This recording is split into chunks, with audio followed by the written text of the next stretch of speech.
Okay, we'll continue our discussion. So, so now we have seen how the different enzymes are involved in the back conversion of uh, pyruvate into glucose. So actually, where it occurs? I just told you how it occurs. Now the discussion is where it occurs. So let me share my screen again. So actually, we stopped at this point, but we have to remember one thing. Uh, if glucose is converted into pyruvic acid, we are going to get ATP. Correct? If glucose is converted into pyruvic acid, we are going to get ATP. Whereas if pyruvic acid is converted into glucose, we will get, do we get ATP?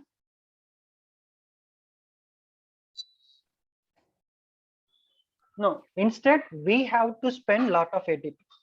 So what are the steps where we are spending ATP? So gluconeogenesis is a process where we have to spend the ATP to reverse these steps.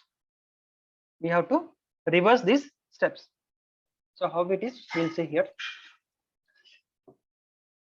So actually, in the first step, that is from glucose to glucose 6-phosphate, we are spending ATP here in glycolysis. In the second step also we are spending ATP. But in this case, we are going to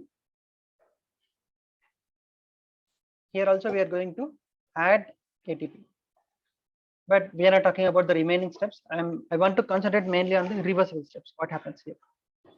So in this step, we are going to generate 1 ATP. So we are spending 2 on generating 1.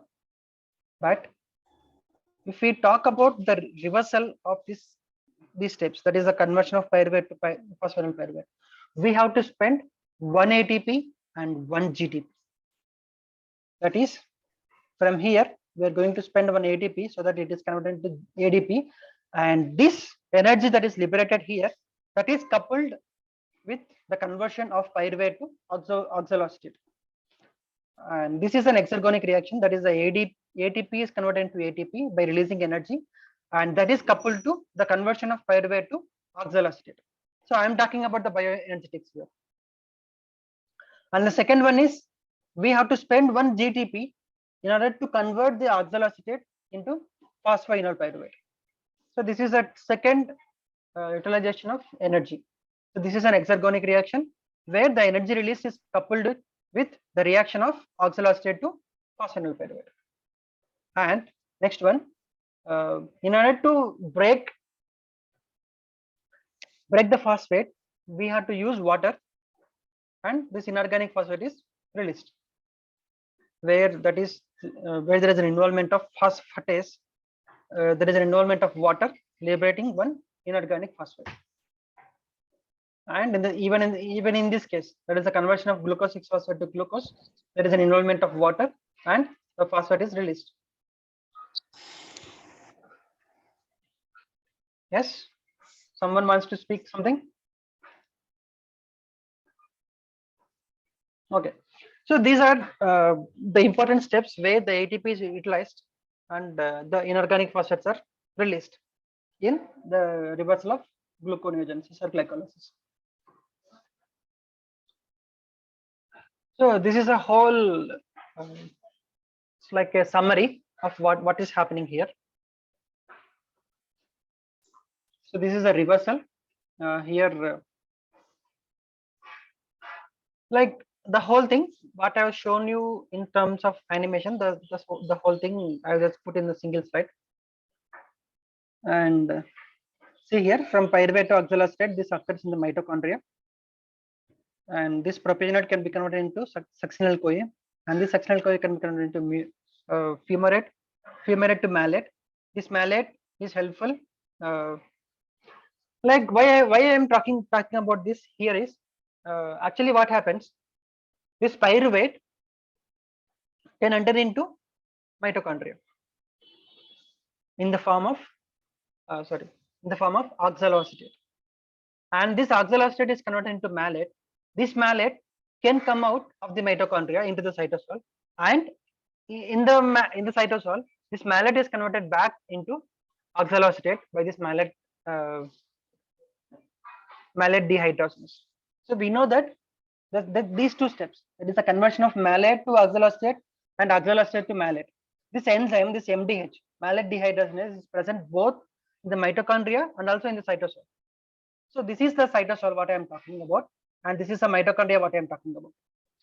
So this malate dehydrogenase is also present in the cytosol, and it is also present in the mitochondria of the cells. Now this malate is transported outside.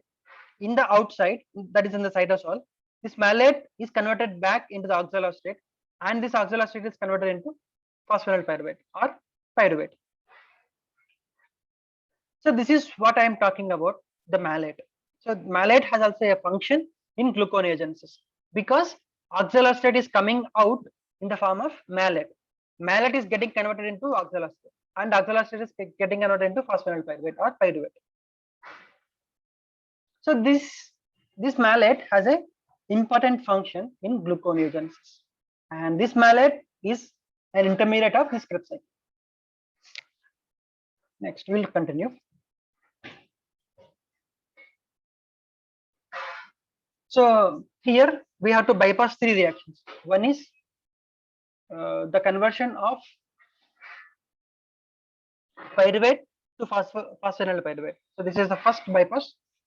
The second bypass is the conversion of fructose 1,6-bisphosphate to fructose 6-phosphate. This is the second bypass. And the third bypass is the conversion of glucose 6-phosphate to glucose. So these are the three important bypasses that we have to do. And I would like to close my class here.